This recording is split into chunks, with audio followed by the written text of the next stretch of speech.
دوستوں، حال ہی میں پاکستان ٹیلی کمیونیکیشن لمیٹڈ نے کراچی میں واقع ایک پلاٹ پر برائے فروخت کی تختی لگا دی۔ آئی چندری گڑھ روڈ پر واقع جنگ پریس سے ملحقہ اس پلاٹ کا کل رقبہ 13,583 مربع گز یا 27 کنال ہے۔ P T C L plot کی فروخت کے لیے پیشکشیں 31 مئی تک وصول کرے گی۔ پی ٹی سی ایل اس سے پہلے بھی اپنی ملکیتی جائیدادوں کی فروخت کی کوشش کر چکی ہے، لیکن مطلوبہ بولی نہ ملنے کی وجہ سے کوئی بھی نیلامی کامیاب نہ ہو سکی۔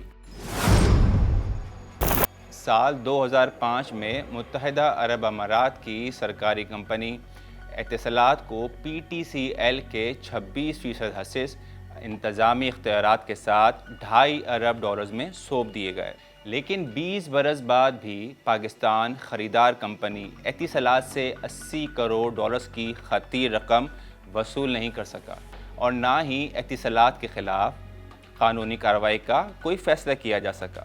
پی ٹی سی ایل اور حکومت پاکستان کے درمیان پرائیویٹائزیشن کا معاہدہ یعنی سیلز پرچیز ایگریمنٹ یا تو ایک خفیہ معاہدہ ہے یا اس کو جان بوجھ کر خفیہ بنا دیا گیا ہے۔ پی ٹی سی ایل کا اصرار ہے کہ سیل پرچیز ایگریمنٹ کے مندرجات کے مطابق کمپنی جائیداد کی خرید و فروخت کا مکمل حق رکھتی ہے۔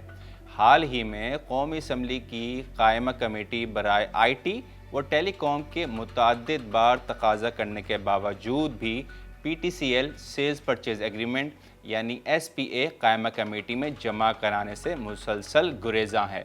قومی اسمبلی کی قائمہ کمیٹی کا اصرار ہے کہ پی ٹی سی ایل اپنے بورڈ کی منظوری کے بغیر جائیداد کی فروخت کی مجاز نہیں ہے، لیکن پی ٹی سی ایل کی جائیدادوں کی درست تعداد، جائیدادوں کی مکمل فہرست، جائیدادوں کے خرید و فروخت کے حقوق کا تعین، پرائیویٹائزیشن کمیشن، وزارت خزانہ اور پی ٹی سی ایل کے درمیان کب تک معلق رہے گا، یہ کسی کو بھی معلوم نہیں ہے۔ پی ٹی سی ایل میں کانفلکٹ آف انٹرسٹ یا مفادات کے ٹکراؤ سے بچنے کے تمام اصول بھی ہوا میں اڑا دیے گئے ہیں۔ ملاحظہ کریں کہ جواد پال خواجہ بیک وقت حکومت پاکستان کی جانب سے پی ٹی سی ایل میں نان ایگزیکٹو ڈائریکٹر اور سیکریٹری پرائیویٹائزیشن ڈویژن کی دوہری ذمہ داریاں نبھا رہے ہیں۔ گویا وہ ایک ہی وقت میں پی ٹی سی ایل کے مفادات اور حقوق اور ذمہ داریوں کا تحفظ پرائیویٹائزیشن کمیشن کے سامنے کر رہے ہیں اور پرائیویٹائزیشن کمیشن کی ذمہ داریوں اور حقوق کا تحفظ پی ٹی سی ایل کے سامنے کر رہے ہیں۔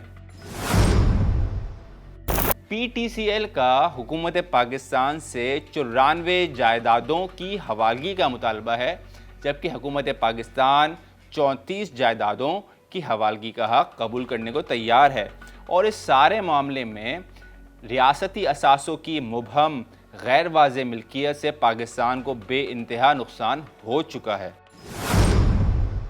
پی ٹی سی ایل انتظامیہ دسمبر 2023 سے ٹیلی نار کے 100% حصص 108 ارب روپے کے عوض خریدنے کی کوششوں میں مصروف ہے۔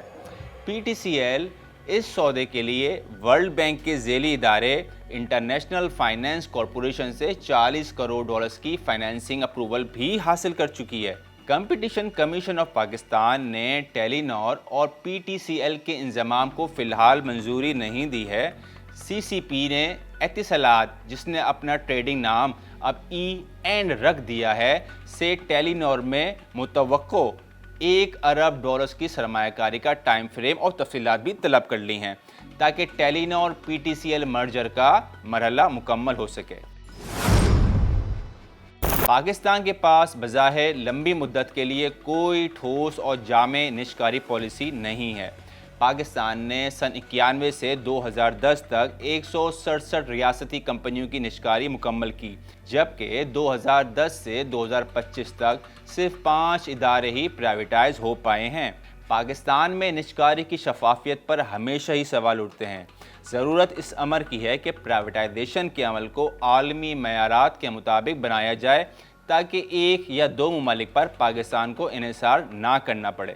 پاکستان کا تمام امور میں مخصوص ممالک پر بے انتہا انحصار کرنا پاکستان کی پالیسی سازی میں آزادی کے عنصر کو ختم کر رہا ہے، جس کی وجہ سے پاکستان کو اپنے ہر فیصلے میں چند مخصوص ممالک کی خوشنودی ہر حال میں برقرار رکھنی پڑتی ہے، جس کی واضح مثال پی ٹی سی ایل کی نجکاری اور سی پیک کے سرمایہ کاری معاہدے ہیں۔ پاکستان کو ہر کامیاب ملک کی طرح اس وقت نئے شراکت داروں، نئے اور جینون سرمایہ کاروں کی سب سے زیادہ ضرورت ہے۔ بہت شکریہ۔